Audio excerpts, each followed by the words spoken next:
Makaupo na po tayong lahat. We're going to talk about spiritual doubts, okay, tonight. Okay? We're going to talk about spiritual doubts. Isa ito sa pinaka-importanting paksa, I believe. Okay? Yet, hindi laging pinag-uusapan at malimit, okay, itong pag-usapan sa simbahan. And so, tonight, okay, yan po ang ating goal. Amen. And we're gonna answer the question, why do you doubt? Why do you doubt? Okay, can you ask that to the person beside you? Why do you doubt? Okay, bakit ka nagdududa? Okay, so yan po ang pag-uusapan natin ngayong gabi na ito. And maybe, para sa inyo, para sa ilan sa inyo, wala kayong problema dito. Nung narinig mo yung title, yung sinasabi mo, wala akong problema dyan. Okay, wala akong problema sa pagdududa. Basta ako, sinabi ng Biblia, maniniwala ako, period. Sino rito ganyan, okay? Basta sinabi ng Biblia, okay, Adrian? Diba? Pag sinabi ng Biblia, okay, no doubts at all, okay, I will believe it. Pero sa ilan po, I tell you, hindi ganun kasimple. Ang basta na lang, okay, maniwala. Gusto nilang maniwala, pero hindi mo minsan maiwasang maging skeptic. Sino rito yung naranasan niya, skeptic ka, or hindi mo maiwasang maging analytic ka, hindi mo maiwasang maging doubtful. Ilan dito yung ganyan, di ba, na lahat ng tao, nakikita mo na solid yung kanilang pananampalataya sa Panginoon. Amen. Pero ikaw, you have these waves of doubt, okay, coming into your mind. Na ang tanong mo, paano kung hindi totoo ito? Are you here? Okay, ang tanong mo, sandali lang, what if this God thing isn't true? What if, di ba, hindi talaga Diyos, si Kristo, papaano kung na-brainwash lang kami dito? Okay, papaano kung nagsasama-sama kami and we're just making ourselves good? But yun na yun. Okay? We have these waves of doubt at hindi ka matahimik, gusto mong makasigurado. Ewan ko kung naranasan nyo po yung naranasan ko, pero baka may mga ilan sa inyo na dahil nga grabe yung pagdududa din nyo, okay? Okay, pag uwi mo ng bahay, tinabingi mo yung frame mo, ewan ko. Okay, tinabingin mo yung frame mo at sabi mo kay Jesus, Jesus, you have 8 hours. Okay, na-straighten up yan ulit. Matutulog ako, pagising ko, dapat na ibalik na yan sa dati. Okay, wala lang siguro yan compared sa paghati mo ng dagat at kung ano-ano mang mga milagro. Okay, God na na-witness ko sa Bible o Jesus, wala yan sa mga milagrong pinerform mo, na pinagaling mo may sakit. Okay, nagpagaling ka ng ketong at kung ano-ano pa. I think, madali lang yan kumpara sa mga nababasa ko. So, pagising ko, dapat na-straighten up yan. Kasi gusto ko malaman kung totoo ka. And maybe, okay, dito sa hinihiling ko, kapag ginawa mo, maniniwala na ako sa'yo ng todo. At natulog ka, pagising mo, yun pa rin, ganun pa rin. Okay, tabingi pa rin yung frame. Then, doubts just continue to flood, okay, your mind. And I want to tell you that doubts come in all shapes and sizes. Napakadami pong hugis at iba't iba po ang laki ng doubts. Okay? May ilan na nagda-doubt sa existence ni God. As in literal, na hindi sila naniniwalang may Diyos. Okay? Hindi sila naniniwala na nag-i-exist si Lord. Hindi sila naniniwala na may Diyos. Bagamat nakita na nila ang ganda ng creation and even yung kanilang mga sarili could testify that there is a God. Kasi, di ba, nakakahinga sila, meron sila mga puso, may lungs sila. Kapag ginupit nila yung kuko nila, tumutubo ulit. Di ba, there must be a higher being that made them, yet they believe, or they still believe that there is no God. May kausap po ba ako rito? Okay, so yun ang pinaniniwalaan nila. Mas naniniwala pa sila sa Big Bang Theory. Mas pinaniniwalaan pa nila ang evolution. Okay, nagaling tayo sa unggoy. Hindi ko alam kung ikaw payag ka dyan, basta ako hindi. Okay, pero pwede rin yung katabi mo, medyo pwede, no? Pero hindi ako naniniwala.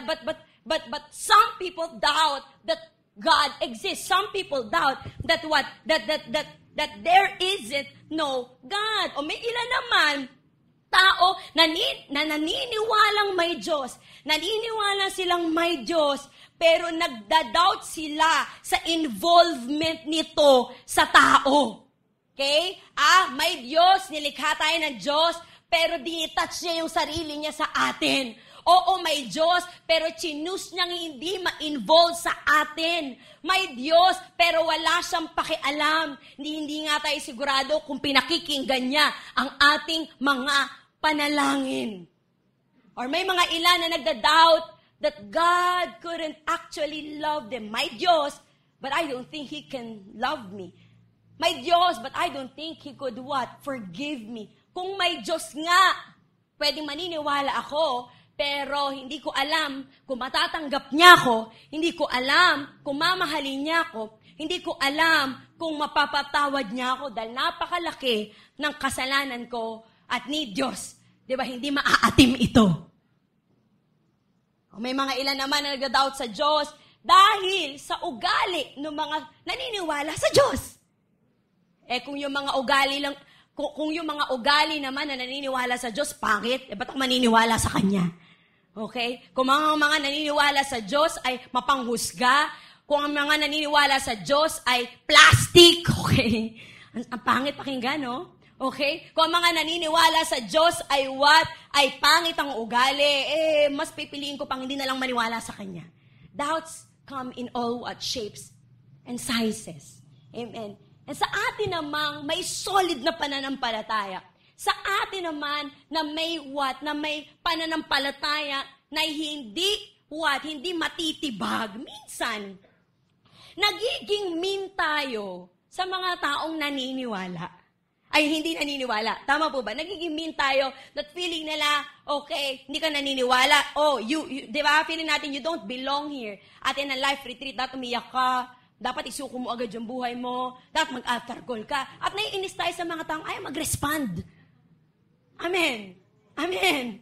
Para sa atin, yung nagdududa ay walang pananampalataya. Para sa atin, yung mga nagdududa hindi ligtas. Para sa atin, yung mga nagdududa ay hindi talaga disipulo ng Panginoon. Para sa atin, yung mga nagdududa ay hindi kabilang sa atin. But to make this whole introduction end, okay, this long introduction end, I want to make a statement right now. Okay, I want to make a statement that sometimes doubt is not the end of faith. Sometimes doubt is the beginning of real, sincere, and grounded faith.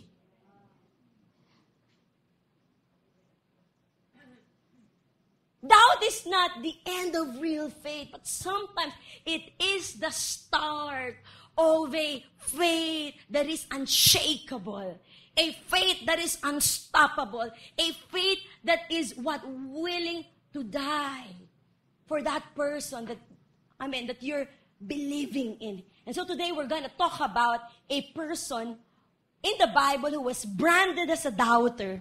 He was called Doubting Thomas. Kaya ang hirap naman po, no, kung na-brand ka as a doubter. Medyo nakakalungkot yan. At kawawa po actually si Thomas kasi nabanggit na lang, I think, ang kanyang pangalan sa 12 verses ng Bible. 12 verses na lang, Pero yung description pa sa kanya ay doubter. Siya. Okay, so talagang yun ang brand niya.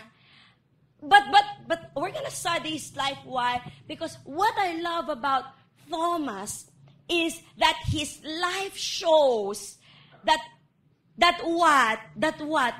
his life shows us that his life shows us that who he become. His life shows us that who he become is an evidence that even the biggest doubters can one day have the strongest faith in God. I love about his story. Okay, kasi pwedeng ikaw na ang skeptic. Ikaw na ang pinaka-analytical. Pinakamahirap makumbinsi at hindi naniniwala. I tell you, that person can turn to what? A strong disciple of God. Luke 24:36-49. Okay, ang senaryo po ng kwento na ito ay malungkot ang mga disipulo dahil namatay si Jesucristo. Sino ba naman magsasaya?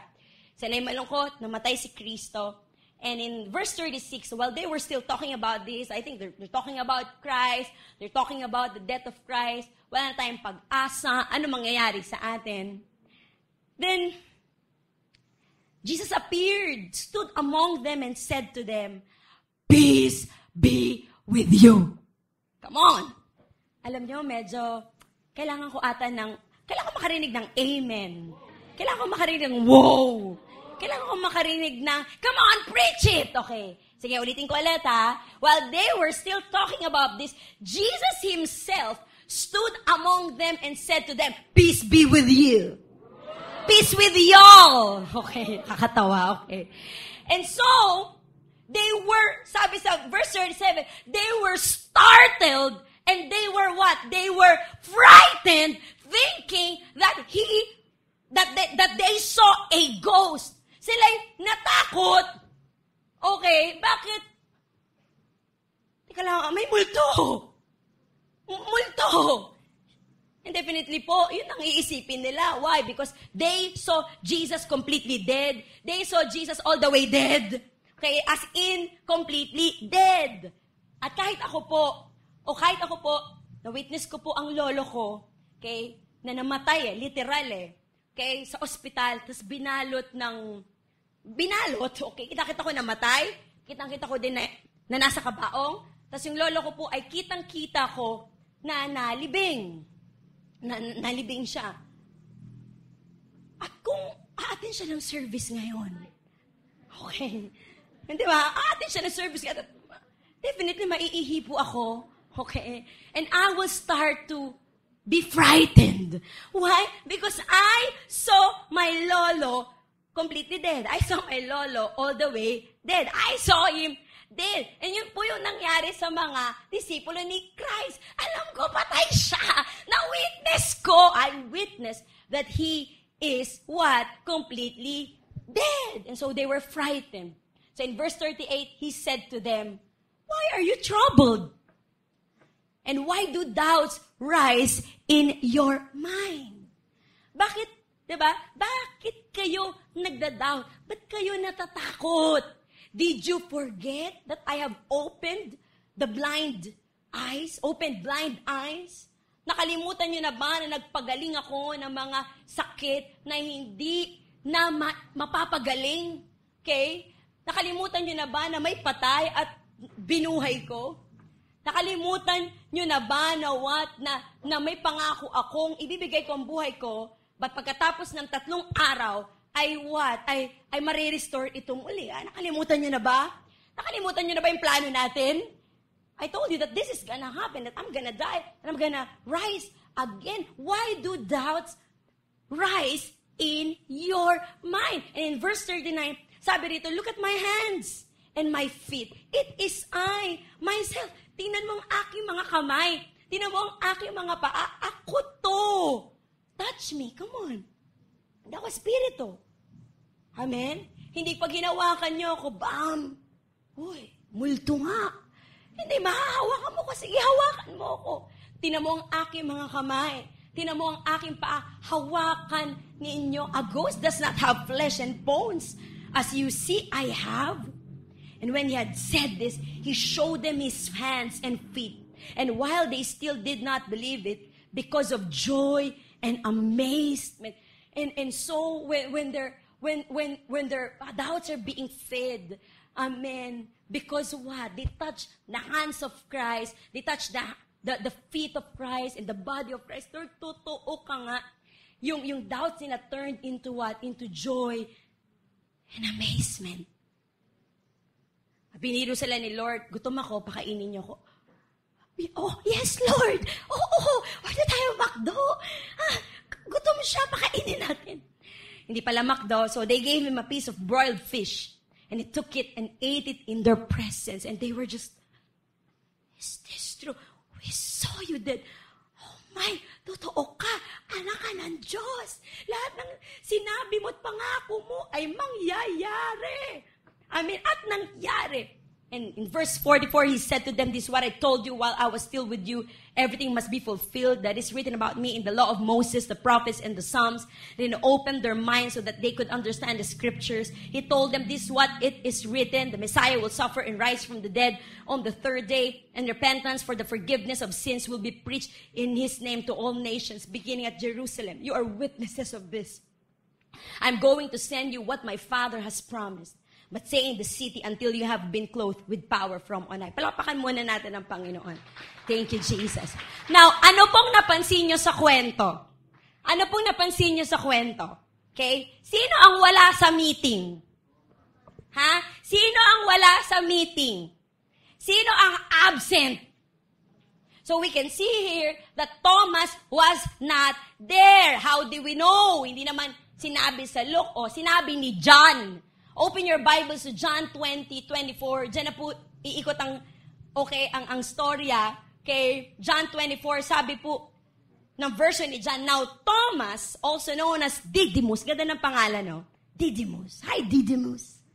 Okay, now Thomas, also known as Didymus, one of the 12, was not with the disciples when Jesus came. So what do we see? Thomas missed church. Okay, nakita nyo? Okay, hindi naka-attend ng church si Thomas. And he missed a lot. Do you know that we are missing a lot when we miss church? Sabi mo sa katabi, huwag ka mag-absent. Ano pong na-miss ni Thomas? Na-miss lang naman niya ang presence ni Jesus. Na-miss lang naman niya ang power ni Jesus. Na-miss lang naman niya ang what? Proof! Okay, na si Jesus ay what? Ay Diyos. I tell you, Thomas missed a lot. And with all my heart, you're missing a lot when you're missing church. Amen. Baka naman ngayon ka lang nakarating, alam mo ba na may series tayo about end times and that changed our lives and our hearts. You're missing a lot when you are missing church. Amen. Anyway, hindi yan yung topic natin, okay? But wala si Thomas doon. Okay? He missed the whole thing. And so in verse 25, the other disciples told him, so nakita-kita na sila, sabi nila, pare, wala ka! Ang ganda na nangyari! Last Sunday! Grabe! Last Sunday, doon ako wala naman nangyari. Yun nga, yun eh. Last Sunday, walang nangyari, pero last Sunday man nangyari. Ewan ko kung mauulit yun, pare. Anyway, hindi yun. So the other disciples told him, we have seen the Lord. Thomas, nakita namin si Lord. And they were so on fire. Si Thomas ay malungkot pa rin. Alam mo, pag hindi ka uma-attend ng church, malungkot ka, tapos yung mga umattend, iba na aura. Amen? Ibang aura. Amen? At nagtataka sa kanila, ba't ang saya-saya mo? Sayang, may na-miss ka. Okay, at si Thomas ay malungkot pa rin. And then the disciples are just so on fire. We have seen the Lord. We've seen Him, Thomas. Hey, you miss Him. We've seen Him. He is alive. We ate with Him. We laughed with Him again. And He showed us great revelation. Taught us great revelations. Again, you missed it. May record ka pa dyan, pare. Wala. May podcast ba? Wala, Thomas. But he said to them, are you interested? But he said to them, unless I see the nail marks in his hands and put my finger where the nails were, I will not what? I will not believe. Unless I see the nail marks in his hands and put my finger where the nails were and put my hand into his side, I will not believe. Sabi ni Thomas, gusto ko yung sinasabi nyo. Sino ba naman ang ayaw? Amen. Diyan sa balita na yan. Gusto ko maniwala, pare. Gusto ko. Pero bago ko maniwala, gusto ko muna siyang makita. Gusto ko makita yung kamay niya na pinako. Tapos gusto ko ilagay yung kamay ko doon sa kamay niyang pinako. Okay, saka ako maniniwala. Para sa akin, importante ito. I want more than just a second-hand faith. I want a first-hand, a first-hand experience of the risen Christ. And I want to tell you na madami pong ganyan. Naniniwala tayo dahil yung parents natin naniniwala. Diba, naniniwala tayo kasi yung asawa natin naniniwala. Naniniwala tayo kasi yung pastor natin naniniwala. Naniniwala tayo kasi yung mga office mates natin naniniwala. Trending siya. Uso siya. Kaya tayo naniniwala. But I tell you, one day, when something happens, okay, na talagang malupit, pwedeng ma-shake yung faith mo. Why? Kasi yung faith mo ay based sa ibang tao. Yung faith mo ay based saan? Sa taong what? Sa taong pinaniniwalaan mo. At hindi mo alam kung yung paniniwalaan ba nila ay what? Ay totoo. I have a question. Do you believe or it is just your parents' faith? Do you believe or it is just what? Your boss faith? Kailangan maniwala kung wala akong sweldo, no? Do you believe because what? It is just your classmates' faith. Listen to me. Ang claim po ng disciples ni Christ, ang claim nila, ang pinaglalaban nila, is that God loved us so much. He loved us so much that He did not stay in heaven. But what? But He became one of us. In the person of His Son, of course, Jesus Christ, who was born of a virgin. And therefore, He did not inherit the sin nature of human being, but the divine nature of His Heavenly Father. Therefore, siya ay perpektong sakripisyo kapalit sa ating mga kasalanan. And yes, He did. Naging tao siya at nag-perform ng mga milagrong tanging Diyos lamang ang makakapag-perform. Amen. Siya'y namatay at ikatatlong araw, siya ay nabuhay. And the stone were rolled away and He was not there. He was not there. And what? They saw Him alive and He ascended and He promises that He will come back.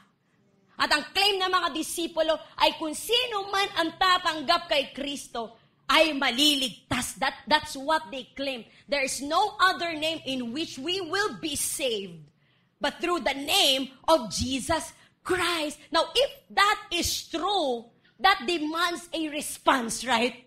Kung totoo yan, pambihira, ang tanging response lamang ay ang ibigay ang buhay ko sa Panginoon. Ang tanging response lamang ay ibigay ang buhay ko sa Kanya. I wanna know if this is true. Kasi kung totoo, I'll give everything.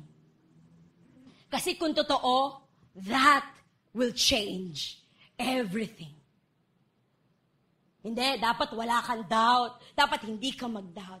Ako po, sa buhay ni Thomas, I can say that what? That we can't have real faith unless what? We press through some doubts. Doubts are not the end of real faith, but doubts are what? The beginning of real faith. Doubt is the beginning of a faith that is what? That is not shaken. A faith that is what? Unstoppable. A faith that will carry you on to glorify God in your life.